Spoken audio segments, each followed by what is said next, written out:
Hello friends, कैसे हैं आप लोग। आशा करते हैं कि आप लोग अच्छे होंगे, स्वस्थ होंगे और आप लोगों की तैयारी बेहतर चल रही होगी।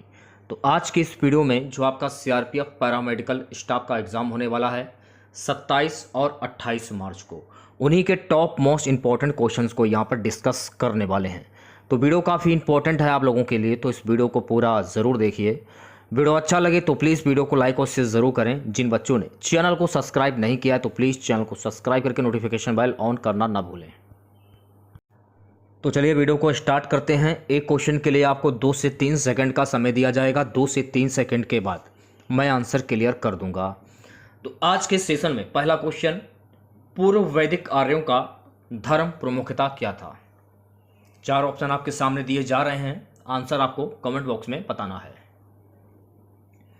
सी ऑप्शन करेक्ट हो जाएगा, प्रकृति पूजा और यज्ञ। यहां से देखिए एक क्वेश्चन और बन जाता है, अगर एग्जाम में पूछा जाए कि वैदिक आर्यों का जो काल है कब से कब माना जाता है, तो पूर्व वैदिक आर्यों का जो काल है 1500 से 1000 ईस्वी पूर्व माना जाता है। इस काल के लोग कृषि, पशुपालन, प्रकृति की पूजा करते थे, जिसमें पीपल पूजा, बरगद पूजा आदि प्रचलित पूजाएं थीं। यह आपको ध्यान में रखना है। अगला क्वेश्चन देखिएगा।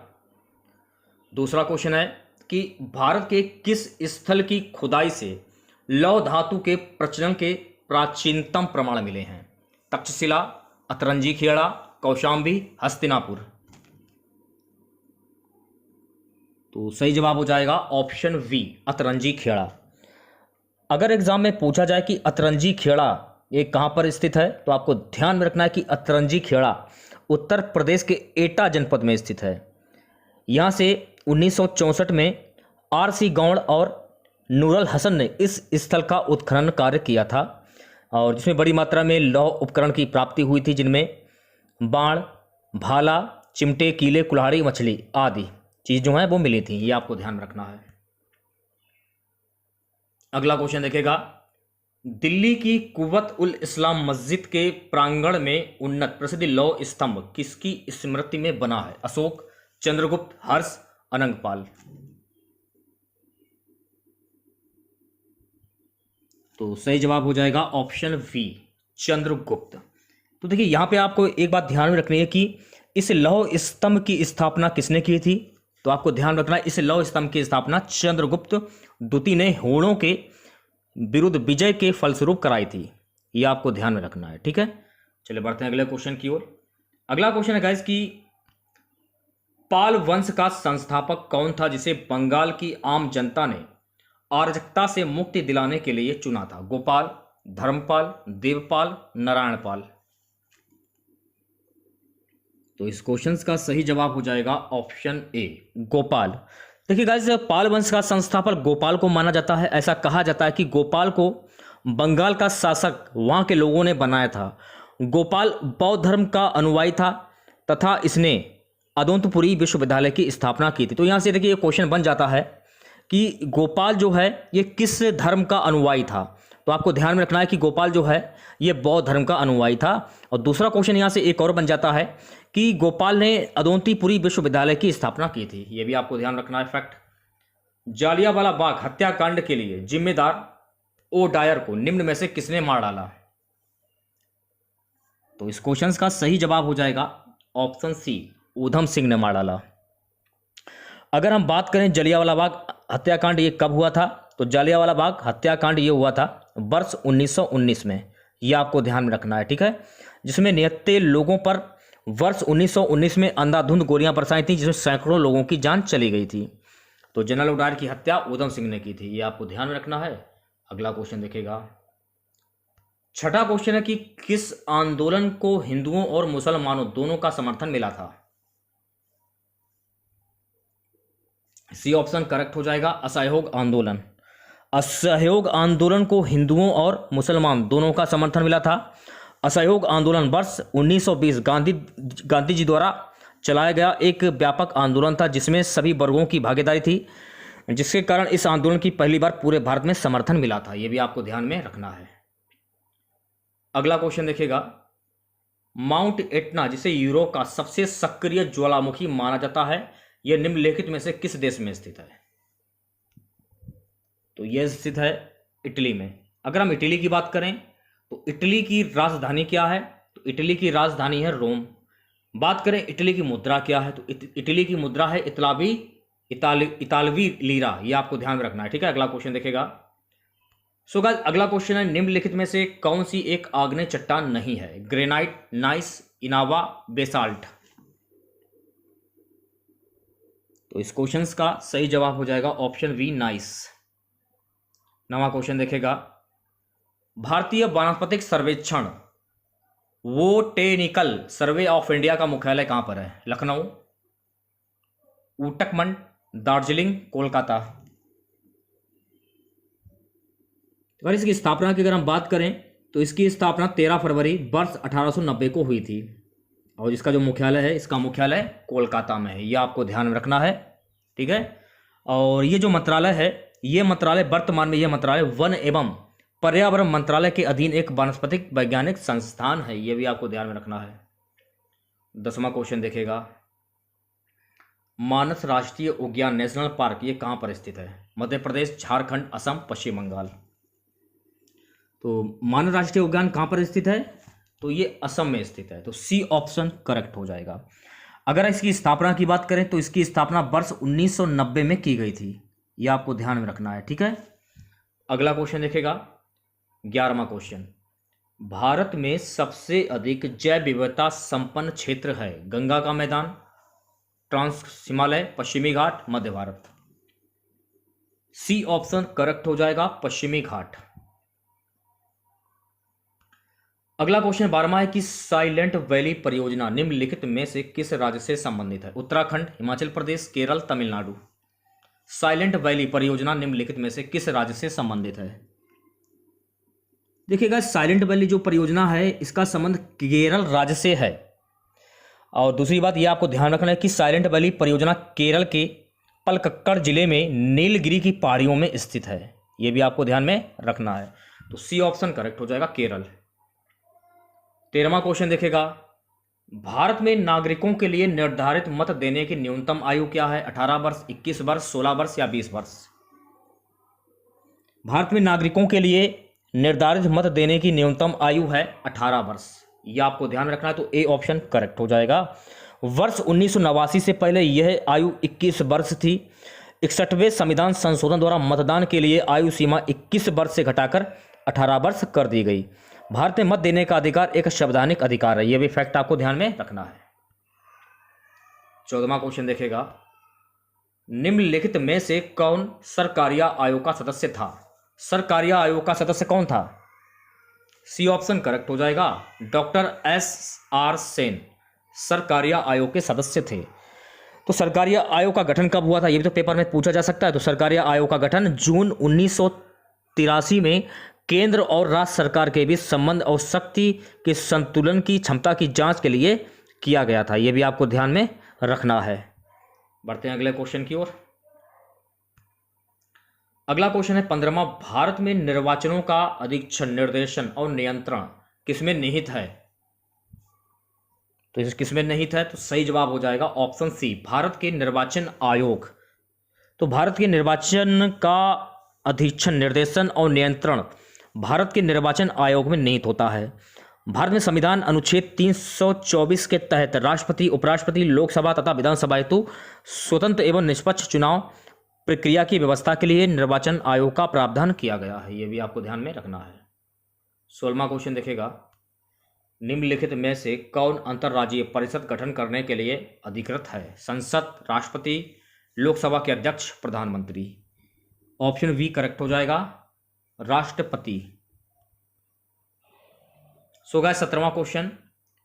भारतीय संविधान के अनुच्छेद 1 में यह घोषणा की गई है कि इंडिया अर्थात भारत है। तो भारतीय संविधान के अनुच्छेद 1 में यह घोषणा की गई है कि इंडिया अर्थात भारत राज्यों का संघ है। संविधान के भाग 1 में अनुच्छेद 1 से 4 के अंतर्गत भारतीय संघ तथा उसके राज्य क्षेत्रों का वर्णन किया गया है। ये ऑप्शन करेक्ट हो जाएगा, राज्यों का संघ।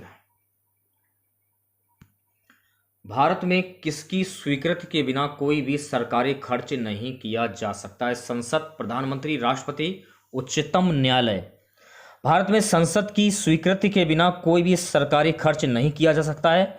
संविधान के अनुच्छेद 112 के अंतर्गत प्रत्येक वित्तीय वर्ष के संबंध में राष्ट्रपति द्वारा भारत सरकार की अनुमानित प्राप्तियों एवं व्यय का विवरण संसद के समक्ष प्रस्तुत करवाया जाता है, जिसे बजट कहा जाता है। तो ए ऑप्शन करेक्ट हो जाएगा, संसद।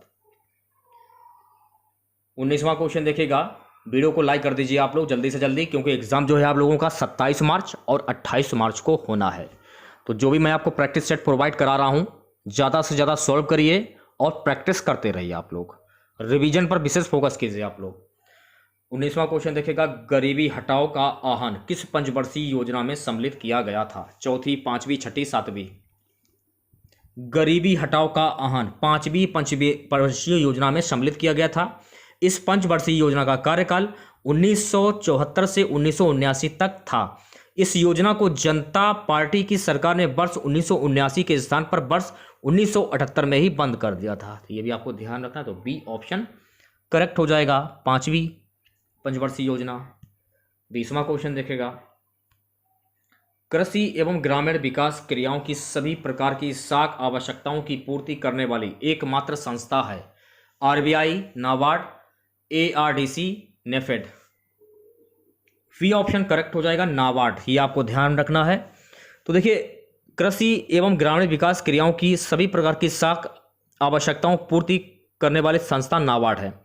अगर हम बात करें नाबार्ड की स्थापना कब हुई थी, तो नाबार्ड की स्थापना 12 जुलाई 1982 को हुई थी। यह केंद्र सरकार के पूर्णतः स्वामित्व में कार्यरत संस्था है। यह भी फैक्ट आपको ध्यान में रखना है। स्थापना जरूर याद कर लीजिए, क्योंकि हो सकता है कि एग्जाम में स्थापना भी पूछ लिया जाए। चलिए बढ़ते हैं अगले क्वेश्चन की ओर। 21वां क्वेश्चन। निम्न में से कौन सा कर केंद्र सरकार नहीं लगाती है? उपहार कर, मनोरंजन कर, व्यक्तिगत आय कर, निगम कर। तो वी ऑप्शन करेक्ट हो जाएगा, मनोरंजन कर जो है वो केंद्र सरकार नहीं लगाती है। अगला क्वेश्चन देखेगा 22वां। भारत में रुपए का अवमूल्यन पहली बार किस वर्ष किया गया था? 1949, 1996, 1972, 1990। भारत में रुपए का अवमूल्यन पहली बार वर्ष 1949 में हुआ था। रुपए के अवमूल्यन के अंतर्गत देश की मुद्रा को अंतर्राष्ट्रीय मुद्रा से कम किया जाता है, जिससे निर्यात में वृद्धि तथा आयाम में कमी की आशा की जाती है। तो ए ऑप्शन करेक्ट हो जाएगा, 1949। 23वां क्वेश्चन देखिएगा। कार्बन टैक्स लगाने वाला विश्व का प्रथम देश कौन सा है? Sweden, New Zealand, Brazil, France. Carbon tax लगाने वाला विश्व का प्रथम देश न्यूजीलैंड है। तो बी ऑप्शन करेक्ट हो जाएगा। ये आपको ध्यान रखें। कार्बन टैक्स प्रदूषण पर कर का रूप है, जिसे कार्बन के उत्सर्जन की मात्रा के आधार पर जीवाश्म ईंधनों के उत्पादन, वितरण एवं उपयोग पर शुल्क लगाया जाता है। यह आपको ध्यान में रखना है। चलिए बढ़ते हैं अगले क्वेश्चन की ओर। उत्तर प्रदेश की प्रथम महिला मुख्यमंत्री थी सरोजिनी नायडू, विजयालक्ष्मी पंडित, सुचिता कृपलानी, सुश्री जयललिता। सी ऑप्शन करेक्ट हो जाएगा, सुचिता कृपलानी। तो वर्तमान में अगर हम मुख्यमंत्री की बात करें तो वर्तमान में उत्तर प्रदेश के मुख्यमंत्री हैं माननीय योगी आदित्यनाथ। ये आपको ध्यान रखना है। अगला क्वेश्चन देखिएगा। 25वां क्वेश्चन है कि किस भारतीय राज्य में गमछा एक सांस्कृतिक प्रतीक है? केरल, राजस्थान, असम, हरियाणा। तो देखिएगा, इस असम राज्य में गमछा एक सांस्कृतिक प्रतीक है। असमी गमछा सामान्यतः सूती कपड़े से बना हुआ एक सफेद आयताकार टुकड़ा होता है। असम में परंपरागत रूप से दो प्रकार के गमछे बुने जाते हैं, इन्हें डका और कूलम कहते हैं। तो सी ऑप्शन करेक्ट हो जाएगा, असम। अगला क्वेश्चन देखिएगा 26वां। भारत की सबसे लंबी तट रेखा वाला राज्य निम्नलिखित में से कौन सा है? महाराष्ट्र, गुजरात, आंध्र प्रदेश, तमिलनाडु। तो भारत की सबसे लंबी तट रेखा वाला राज्य गुजरात है, 1600 किलोमीटर। ये भी आप याद कर लीजिए, 1600 किलोमीटर। इसके बाद आ जाता है आंध्र प्रदेश। आंध्र प्रदेश का स्थान आता है। गोवा की समुद्र सीमा सबसे छोटी है। भारत के 9 राज्य तट रेखा से लगे हुए हैं। ये भी आपको ध्यान रखना है। ऑप्शन वी करेक्ट हो जाएगा, गुजरात 1600 किलोमीटर। ये भी आपको ध्यान में रखना है, ठीक है। अगला क्वेश्चन देखिएगा क्या है। भारत में हरित क्रांति के जनक माने जाने वाले नॉर्मन बोरलॉग कहाँ के हैं? Australia, New Zealand, USA, Mexico. देखिए गाइस, भारत में हरित क्रांति के जनक जाने जाने वाले नॉर्मन बोरलॉग यूएसए के थे। तो यूएसए यानी सी ऑप्शन करेक्ट हो जाएगा। वर्ष 1970 में नॉर्मन बोरलॉग को उच्च उपज देने वाली किस्मों को विकसित करने के लिए नोबेल शांति पुरस्कार प्रदान किया गया था। हरित क्रांति के परिणाम स्वरूप भारत के खाद्यान्न उत्पादन में भारी वृद्धि हुई। 28वां क्वेश्चन देखेगा, भारत का कौन सा शहर सिटी ऑफ पैलेसेज के नाम से जाना जाता है? Agra, Hyderabad, Mysore, Chennai. C option correct हो जाएगा, मैसूर। गाइस अगला क्वेश्चन, निम्नलिखित में से कौन विश्व का सबसे बड़ा मरुस्थल है?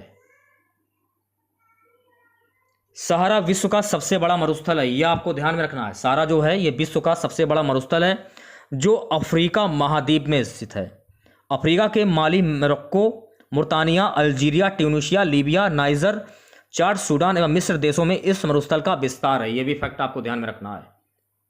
अगला क्वेश्चन देखेगा क्या है, पद्म श्री सुदर्शन पटनायक किस लिए विख्यात हैं? टी ऑप्शन करेक्ट हो जाएगा, बालू का कलाकार।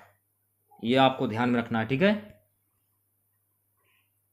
31वां क्वेश्चन आपकी स्क्रीन पर, डिंग एक्सप्रेस के नाम से किस भारतीय खिलाड़ी को जाना जाता है? हिमा दास, दुती चंद, मनु भाकर, दिव्या काकरान।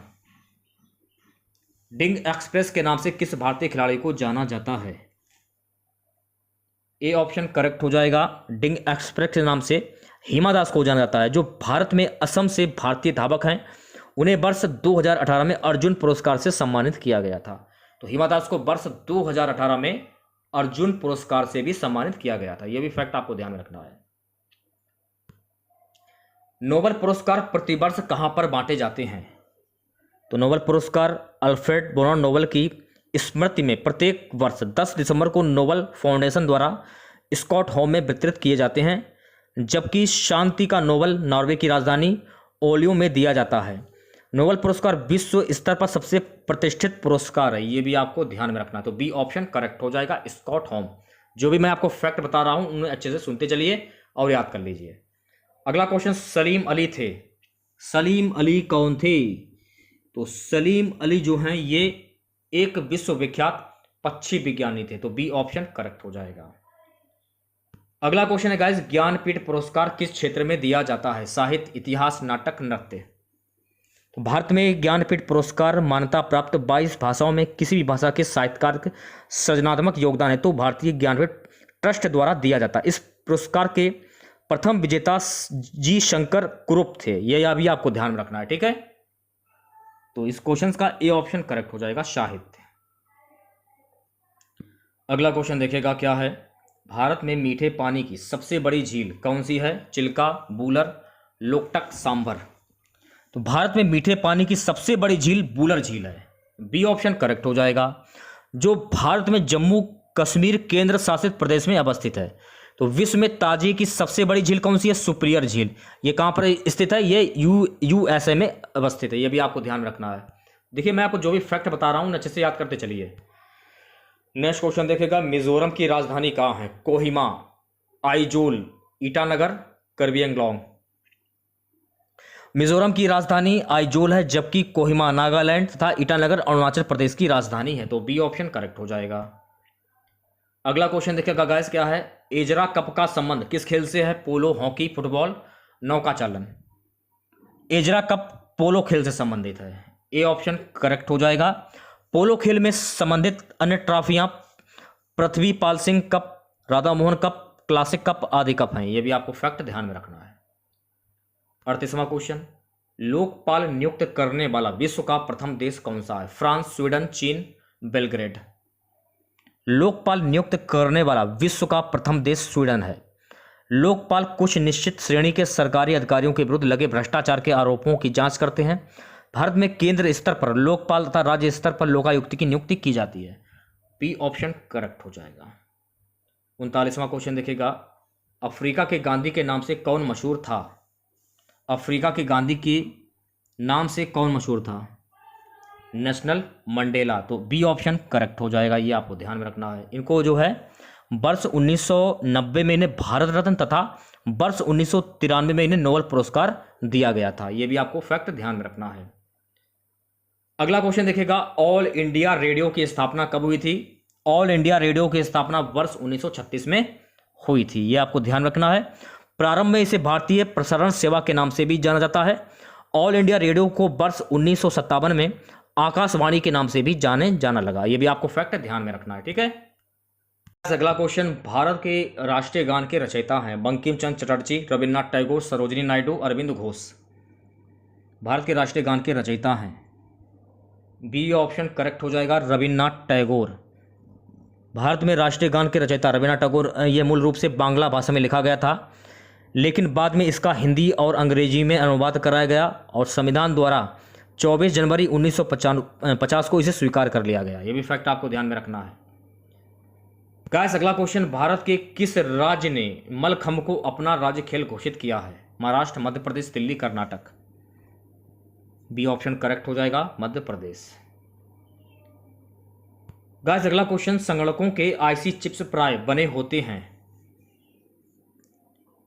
इस क्वेश्चन का सी ऑप्शन करेक्ट हो जाएगा, सिलिकॉन के। अनुपम क्या है? अब देखिए अनुपम क्या है, ये क्वेश्चन पूछा जा रहा है। तो अनुपम भाभा परमाणु अनुसंधान केंद्र द्वारा उनके अतिरिक्त उपयोग किए गए डिजाइन विकसित किए गए सुपर कंप्यूटरों की एक श्रृंखला है। बी ऑप्शन करेक्ट हो जाएगा। 45वां क्वेश्चन देखिएगा, न्यूनतम मेमोरी साइज की इकाई चुनिए। ए ऑप्शन करेक्ट हो जाएगा, केबी। 46वां क्वेश्चन, जावा को किस कंपनी ने विकसित किया था? जावा को किस कंपनी ने विकसित किया था? जावा एक प्रोग्रामिंग भाषा है जिसे मूलतः सन माइक्रोसिस्टम के जेम्स गोशलिंग द्वारा विकसित किया गया था। वर्ष 1995 से माइक्रोसॉफ्ट के द्वारा जावा प्लेटफॉर्म पर एक मुख्यतः अव्यय के रूप में रिलीज किया गया। तो वी ऑप्शन करेक्ट हो जाएगा। 47वां क्वेश्चन देखेगा, तीसरे राष्ट्रीय जल पुरस्कारों में सर्वश्रेष्ठ राज्य श्रेणी के तहत किस राज्य ने शीर्ष स्थान प्राप्त किया? तीसरे राष्ट्रीय जल पुरस्कारों में सर्वश्रेष्ठ राज्य श्रेणी के तहत उत्तर प्रदेश राज्य को शीर्ष स्थान दिया गया है। राजस्थान और तमिलनाडु को सर्वश्रेष्ठ राज्य श्रेणी में क्रमशः दूसरा और तीसरा पुरस्कार मिला। जल शक्ति मंत्रालय द्वारा पहला राष्ट्रीय जल पुरस्कार वर्ष 2018 में शुरू किया गया था। तो ए ऑप्शन करेक्ट हो जाएगा, उत्तर प्रदेश। 48वां क्वेश्चन देखेगा, भारत का पहला अमृत सरोवर किस शहर की ग्राम पंचायत में पूरा हो गया? रामपुर, लखनऊ, अयोध्या, कानपुर। भारत का पहला अमृत सरोवर उत्तर प्रदेश के रामपुर शहर की ग्राम पंचायत में पूरा हो गया है। तो ए ऑप्शन करेक्ट हो जाएगा, रामपुर। अगला क्वेश्चन, किस राज्य ने भारत में पहला राज्य स्तरीय पक्षी एटलस तैयार किया है? केरल, हिमाचल प्रदेश, मध्य प्रदेश, अरुणाचल प्रदेश। ये ऑप्शन करेक्ट हो जाएगा, केरल। आज का हमारा सबसे लास्ट क्वेश्चन रहेगा, कौन सा देश बहुपक्षीय अभ्यास मिलान 2022 की मेजबानी कर रहा है? Bharat, France, Britain, Malaysia. ये ऑप्शन करेक्ट हो जाएगा, भारत। भारत बहुपक्षीय अभ्यास मिलन 2022 की मेजबानी कर रहा है। इसका उद्घाटन आंध्र प्रदेश के विशाखापत्तनम में फरवरी 2022 को किया गया। ये भी फैक्ट आपको ध्यान रखना है, ठीक है। तो इसमें मैंने आप लोगों के सामने जनरल अवेयरनेस के लगभग 50 क्वेश्चन डिस्कस किए हैं। एग्ज़ाम जो है आप लोगों का 27 मार्च और 28 मार्च को आयोजित किया जाएगा। तो जो भी मैं आपको practice set mock test provide करा रहा हूँ, ज़्यादा से ज़्यादा सॉल्व करते चलिए, क्योंकि आप लोगों के पास समय बहुत ही कम है। जितनी ज़्यादा प्रैक्टिस करेंगे, जितना ज़्यादा रिवीजन करेंगे, उतनी अच्छी तैयारी आप लोगों की होगी, ठीक है। तो छोटा सा वीडियो था आप लोगों के लिए। वीडियो अच्छा लगा हो तो प्लीज़ वीडियो को लाइक और शेयर ज़रूर करें। और जो भी नए बच्चे हैं, जिन बच्चों ने चैनल को सब्सक्राइब नहीं किया, तो सभी बच्चों से अनुरोध है कि सभी बच्चे चैनल को सब्सक्राइब करके नोटिफिकेशन बेल ऑन करना ना भूलें। तो मिलते हैं नेक्स्ट वीडियो के साथ। जय हिंद, जय भारत।